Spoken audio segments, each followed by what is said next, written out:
Hi guys, welcome back to our channel. Guys, మన channel cricket సంబంధించిన ప్రతి చిన్న అప్డేట్ మన ఛానల్లో రెగ్యులర్ వస్తుంటాయి. ఇంకా మన ఛానల్ని సబ్స్క్రైబ్ చేసుకోకపోతే గైస్ వెంటనే సబ్స్క్రైబ్ చేసుకోండి అండ్ పక్కన బెల్ ని యాక్టివేట్ చేసుకోండి. అండ్ అదే ఇంకా మా వీడియోని లైక్ చెప్తే గైస్ వెంటనే లైక్ చేసి మన వీడియోలకి అయితే ఎంటర్ అవుదాం. గైస్ తప్పకుండా లైక్ చేయండి. లైక్ చేస్తే మన వీడియో మార్కెట్కి ఫాస్ట్ రీచ్ అవుతుంది. గైస్, వీడియోలకు ముందు ఒక చిన్న రిక్వెస్ట్ ఏంటంటే ఒక్కసారి ఈ చిన్న క్లిప్ అయితే చూడండి. దాదాపు 90% సబ్స్క్రైబ్ చేసుకోకుండా చూస్తున్నారు. గైస్, మన ఛానల్ క్రికెట్ సంబంధించిన ప్రతి చిన్న అప్డేట్స్ రెగ్యులర్ గా వస్తుంటాయి కాబట్టి ఖచ్చితంగా సబ్స్క్రైబ్ అయితే చేసుకోండి. ఇక తిలక్ వర్మ అండ్ అభిషేక్ శర్మ మరి నెక్స్ట్ మ్యాచ్ లో ఉంటారా ఉండరా, మరి ఇద్దరికెళ్ళి ఒకరిని డ్రాప్ చేస్తారా, సంజు శాంసన్ తీసుకొస్తారా అని సోషల్ మీడియాలో చాలా రూమర్స్ అయితే వస్తున్నాయి. మరి అది నిజంగానే జరుగుతుందా అనేది ఈ వీడియోలో అయితే చూద్దాం. ఫస్ట్ అభిషేక్ శర్మ విషయానికి వస్తే గిట్ట అభిషేక్ శర్మ మరి ఈ వరల్డ్ కప్ లో చూసుకుంటే ఇంకా ఖాతా కూడా తెరవలేకపోయిండు. 3 మ్యాచ్లు ఆడితే 3 కూడా డక్ అవుట్ మనకైతే కనబడుతుంది. బట్ అభిషేక్ శర్మ గురించి మనందరూ తెలిసిందే కదా, ఇలాంటి ప్లేయరు పిచ్చితో సంబంధం అయితే లేదు, అలాంటి ప్లేయర్ అని చెప్పుకోవచ్చు. తనదైన రోజున ఒంటి చేత్తో మ్యాచ్ అయితే గెలిపిస్తాడు. సో అలాంటి ప్లేయర్ అని చెప్పుకోవచ్చు. బట్ అన్ఫార్చునేట్లీ ఏంటంటే ఈ వరల్డ్ కప్ స్టార్టింగ్ లో మనం చూసుకుంటే ఇతనికి హెల్త్ ప్రాబ్లం అయితే ఉండేది. Stomach upset. ఫస్ట్ మ్యాచ్ ఆడిండు, అది కూడా కొంచెం హెల్త్ ప్రాబ్లంతో ఆడిండు.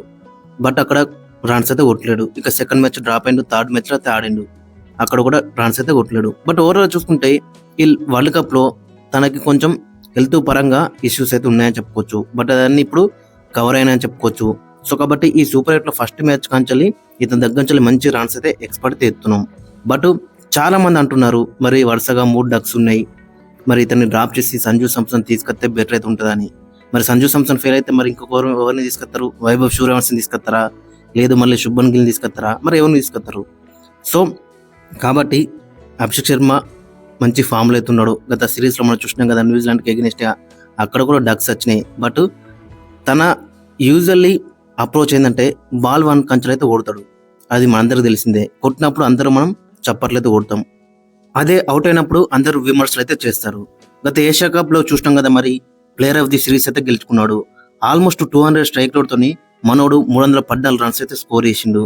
200 స్ట్రైక్ రేట్ తో అంటే మామూలు స్ట్రైక్ రేట్ కదా అది, దట్టు ఆ స్లో పిచ్ లో. అక్కడ కూడా ఏషియా కప్ లో కూడా చూసినాం కదా మనం, ప్రతి మ్యాచ్ కూడా స్లో పిచ్చెస్, మిగతా బ్యాట్స్మెన్స్ అందరూ కూడా చాలా ఇబ్బంది అయితే పడ్డారు. సో అలాంటి పిచ్చెస్ లో మనోడు 200 స్ట్రైక్ రేట్ తోని 314 రన్స్ అయితే స్కోర్ చేసిండు. ఆవరేజ్ కూడా 44 అవుతుంది. ఇంకా అదొక్కటే కాదు, fastest to 5K runs. Balls పరంగా చూసుకుంటే మరి అభిషేక్ శర్మ టాప్ లో ఉన్నాడని చెప్పుకోవచ్చు. 2898 బాల్స్ లో మరి 5000 రన్స్ అయితే కంప్లీట్ చేసిండు. తర్వాత చూసుకుంటే 100 అసలు ఉన్నాడు, టీమ్ డేవిడ్ అయితే ఉన్నాడు. సో వాళ్ళకన్నా ముందే ఇంకా తక్కువ బాల్స్ లో మనోడైతే 5000 రన్స్ అయితే కంప్లీట్ చేసిండు. ఇంకా ఇదొక్కటే కాదు, ఒక క్యాలెండర్ ఇయర్ లో ఎక్కువ 6లు కొట్టిన ప్లేయర్ వచ్చేసి అభిషేక్ శర్మ. 36 అయితే కొట్టిండు 2025 లో. తర్వాత చూసుకుంటే రోహిత్ శర్మ 24 అయితే కొట్టిండు. సో కాబట్టి ఓవరాల్ చూసుకుంటే అభిషేక్ శర్మ తనదైన రోజున ఒంటి చేత్తో మ్యాచెస్ అయితే గెలిపిస్తాడు. బట్ ఈ వరల్డ్ కప్ లో చూసుకుంటే తనకి ఇనిషియల్ హెల్త్ పరంగా కొంచెం ప్రాబ్లం అయితే ఉండేది, అక్కడ కొంచెం అతను డిస్టర్బ్ అయినా చెప్పుకోవచ్చు. బట్ ఈ సూపర్ 8 కాంచాలి ఖచ్చితంగా అతని దగ్గర నుంచి మంచి నాక్స్ అయితే ఎక్స్పర్ట్ తీస్తున్నాం. ఇక తర్వాత చూసుకుంటే తిలక్ వర్మ. మరి తిలక్ వర్మ మరి అందరు అంటున్నారు నెంబర్ 3 తిలక్ వర్మ బదులు Sanju Samson తీసుకురాలని.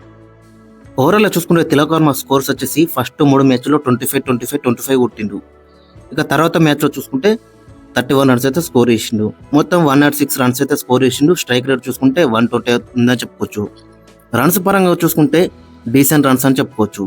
But strike rate పరంగా చూసుకుంటేనే కొంచెం డిసప్పాయింట్మెంట్ అయితే కనబడుతుంది. 120 స్ట్రైక్ రేట్ తోనే ఆడుతున్నాడు అని చెప్పుకోవచ్చు. తనకి రోల్ ఇచ్చిలు, యాంకర్ రోల్ ఇచ్చిలు, బట్ కొంచెం సీరియస్ గా తీసుకుంటుంటే మనకైతే కనబడుతుంది. అదే 120 బదులు 130, 140 స్ట్రైక్ రేట్ ఉంటే ఎవరు కూడా ఏమనకపోవు. బట్ 120 స్ట్రైక్ రేట్ 106 రన్స్ అంటే కొంచెం డిసప్పాయింట్మెంట్ అయితే కనబడుతుంది. బట్ పిచ్చెస్ కూడా కొంచెం స్లో అవుతున్నాయి, వికెట్స్ కూడా జల్ది పడుతున్నాయి. సో మరొక వైపు ఇషాన్ కిషన్ చాలా అగ్రెసివ్ ఆడుతున్నాడు, అతనికి సింగిల్స్ తీసి ఇస్తున్నాడు స్ట్రైకర్. సో మనం పెద్ద తప్పు అయితే పట్టాల్సిన అవసరం అయితే లేదు. బట్ తన నేచురల్ గేమ్ ఆడితే బెటర్ అయితే ఉంటుంది. గతంలో మనం చూసినాం కదా, సౌత్ ఆఫ్రికా అగైనెస్ట్ గా సెంచరీస్ ఏ విధంగా కొట్టిండో. ఇంకా తర్వాత చూసుకుంటే గత ఏషియా కప్ లో కూడా చూసినాం కదా, ఫైనల్లో అందరు కూడా చేతులు ఎత్తేసిళ్ళు. బట్ తిలక్ వర్మ మరి ఒంటి చేత్తో మ్యాచ్ ను గెలిపించిన చెప్పుకోవచ్చు.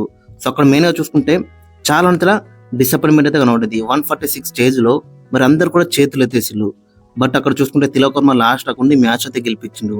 దట్టు ఆ పిచ్ లో 130 స్ట్రైక్ రేట్ అంటే ఆల్మోస్ట్ 200 స్ట్రైక్ రేట్తో సమానం చెప్పుకోవచ్చు. 69 కొట్టిండు 53 బాల్స్లో 3 4s 4 6s. సో అలాంటి ప్లేయర్ అని చెప్పుకోవచ్చు. బిగ్ మ్యాచ్ ప్లేయర్ అని చెప్పుకోవచ్చు అక్కడ తిలక్ వర్మ.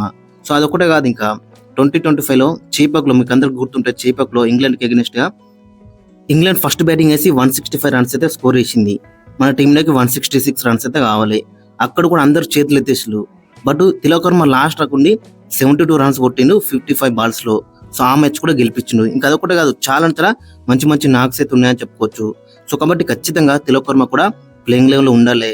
1-2 మ్యాచ్లు అయితే కొంచెం డిసప్పాయింట్ చేసినప్పుడు కూడా అతను రన్స్ కొడుతున్నాడు, కొంచెం స్ట్రైక్ రేట్ ఇంప్రూవ్ చేసుకుంటే బెటర్ అవుతుంటుంది. సో కాబట్టి ఖచ్చితంగా తిలక్ వర్మ కూడా ప్రతి మ్యాచ్లో కూడా కంటిన్యూ అవుతాడు.